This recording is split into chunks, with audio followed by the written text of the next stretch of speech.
Je m'appelle Laurent Bopp, je suis directeur de recherche au CNRS au laboratoire de météorologie dynamique. Et je suis aussi directeur adjoint de l'Institut Pierre-Simon Laplace, un institut qui fédère tous les laboratoires de sciences du climat en région parisienne. Mes recherches portent sur les liens entre le climat, le changement climatique et la biogéochimie marine. Depuis le début de ma carrière, je me suis intéressé à deux grandes questions de recherche. La première concerne la rétroaction entre le système climatique et le cycle du carbone. L'océan absorbe environ un quart des émissions de CO2 issues des activités humaines chaque année et ralentit donc la vitesse du changement climatique. L'objectif est de savoir comment ce puits de carbone important va évoluer dans les prochaines décennies. La deuxième grande question concerne l'évolution des écosystèmes marins face au changement climatique. Et je m'intéresse en particulier au phytoplancton qui constitue le premier maillon des chaînes alimentaires de l'océan. Mes recherches ont permis d'apporter plusieurs avancées sur ces sujets. Concernant le rôle de l'océan comme puits de carbone, nos travaux ont montré qu'il faut s'attendre à une baisse de son efficacité avec le réchauffement climatique. Il y a plusieurs raisons à cela, principalement des raisons physico-chimiques. Plus la température de l'océan augmente, moins le CO2 se dissout facilement dans l'eau de surface. Ensuite, le réchauffement entraîne une stratification accrue des couches océaniques, et le carbone absorbé pénètre donc moins facilement en profondeur.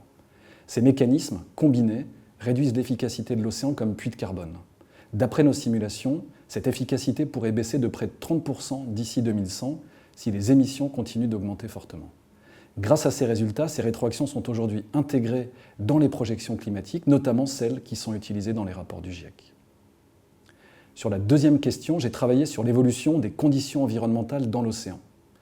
Un premier élément concerne l'acidification de l'océan qui est causée par l'absorption d'une partie du CO2 émis par les activités humaines.